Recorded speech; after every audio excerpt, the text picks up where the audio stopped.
Hi, this is James, and I am back after my album came out. Please listen to it. I only know what the people before me said on Spotify, Apple Music, YouTube Music, all of the platforms. And there's a really good music video that came out with it. Shout out to my boy at Drew Films on Insta. He made the video. He did a great job. I want to talk about the capacity for hits and modern music.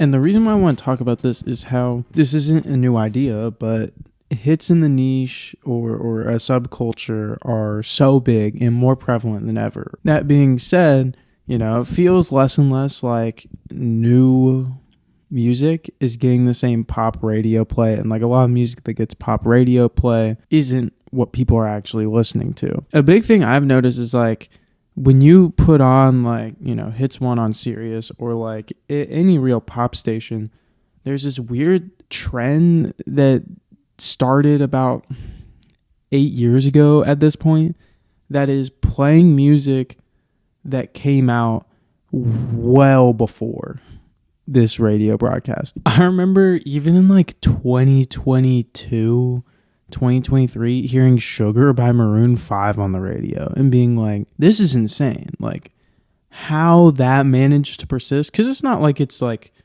an undeniably great song. It's Sugar by Maroon 5. It's not the best that pop music is offering, but it's getting played. The reason why I wanted to make this video was because Iceman came out along with 2 other albums by Drake, Maid of Honor and Habibti, and they weren't for me. To me, Iceman was the best album out of those 3. But at the same time, people streamed it so much and have streamed it so much. It's like the biggest album of 2026 already or something on Spotify. And it's on pace currently to probably break so many records in charting in terms of potentially 40 songs on the Hot 100.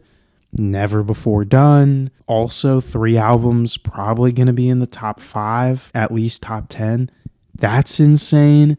Don't think that's ever been done before. But again, that's 40 songs. And I didn't listen to all 40 songs. I couldn't be bothered. I mean, I like Drake, sure, but like not for 40 songs. And I don't mean this in like a hater way, because I know it's like sort of the cliche like internet person who talks about music thing to do, to like just talk about Drake in a negative light. It's a really easy thing to do. He's an easy target for many reasons, but he's an easy target. And when I listen to the songs I listen to, I try to listen to a bit of Iceman like almost all the way through. And I listened to the hits from Habibti and Maid of Honor, and then I just shuffled around. I don't think I listened to all 40 songs at all, and I skipped a lot of songs if I knew I wasn't gonna like them. And I have to say, I didn't feel a single hit on those albums. Now, regardless, Make Them Cry is gonna be the biggest song. Regardless, I actually think Make Them Cry is a solid track. For a Drake return, it's not bad. You know what I mean? Like, again, I like a different side of Drake, but This is good for him. But there's nothing about Maid of Honor that should be a hit. But there's nothing about Make Them Cry that makes it a pop song or like a song that makes sense for it to be like number 1, which it's gonna be. And it just reminds me of a similar thing that happened kind of with the Tortured Poets Department, where when the Tortured Poets Department dropped, there was Fortnite with Post Malone that was like a very apparent, like it was the single, it was meant to be a hit. But I feel like the album itself was more popular than any of the singles.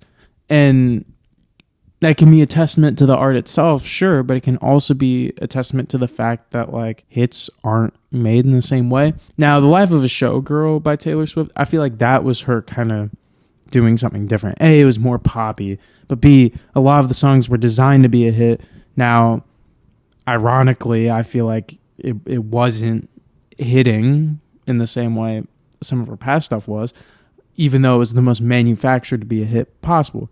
In the same way, Drake's Iceman, which is more rap heavy than the other 2 projects, is going to probably have more hits on it than the 2 more poppy albums. And again, it's just a testament to how like subcultures dominate now. And it's weird to say, because it's like saying rap is like a subculture doesn't feel right. But within the music landscape, it's no longer the dominant like genre in terms of what people are listening to, which, you know, doesn't mean there's a decrease in quality. I think there's a lot of great stuff coming out. I think it's just not getting the same radio play it used to, and it's not in the exact same place it was culturally. Still think it's massive culturally, but I think it shows that the place where Drake is at is no longer in the one dance territory, but his numbers will be bigger than that. Or, you know, views technically sold like 1 million copies or some insane number. The numbers in terms of sales aren't going to show that purely because the way sales are calculated now, but more people will have listened to like the new stuff, essentially. And I'd be lying if I said I wasn't like a little weirded out by the fact that it's not going to be a conventional hit from 3 albums from Drake. Not a single conventional hit in the sense of, you know, people singing along to the chorus in their car, blasting it. And I hope I'm proven wrong. I hope there's a song that, you know, maybe didn't land with me, but it's going to land on the charts and land in radio in a much bigger way. But like Ran to Atlanta doesn't feel that way. It'll be a hit within like, you know, people who put on Rap Caviar every day. And I didn't even mean that in a demeaning way, because it's not Drake's fault, essentially. It's purely just the deconstruction of the mainstream in this sort of like postmodern way, right? Drake, this is about to sound so pretentious and obnoxious, but Drake can only exist now in a postmodern landscape because before, Drake's time would have been up. And it's not even saying that Drake's quality of work has gone down. I mean, I believe, you know, relative to if you're reading this, it's too late or nothing was the same. Yeah, the quality's gone down. But it's not due to that. It's purely due to the way that like culture has shifted, that Drake's not able to have the same sort of dominant hit that he once was able to have, no matter what he does. I mean, he can create the most undeniable melody, undeniably great just pop song. And it's not going to hit the same. To me, Espresso is that way, right? Espresso by Sabrina Carpenter was pretty undeniable. It's a catchy song. Whether you like the song or not, it was a catchy song. There's a reason why it was played on radio. There's a reason why it was promoted in the way it was. And the thing that's interesting about it is that despite that, if, let's just say, Espresso's at number 1, you know, if Taylor Swift drops an album in that same time, Espresso might be like maybe in the top 10. And it's not because the other 9 songs are like that much poppier, that get that much more radio play. It's purely because the way A, everything's calculated, but B, the way attention's given out now. And it only happens when the focus and intent of listening to music isn't about what the music is or what you're hearing or your reaction to it. It's entirely based out of the social capital you can gain by being someone who's early on to a popular thing. And it's absurd because I think it's kind of, you know, showing maybe the lack of like actual, you know, maybe nicheness in what people listen to. You know, everything's niche, so it's like nothing is. The fact that it's like people will try to be early to the most popular artists is kind of insane to me, right? Unless if you're a diehard fan, you know, it's kind of weird that the casual music listener would choose to put on something in its opening week or the opening day. Why that's become a moment, even though it's not really. Because when you look online, you can see like everyone posting like, you know, here's the corny bars from it. Here's the standout whatever.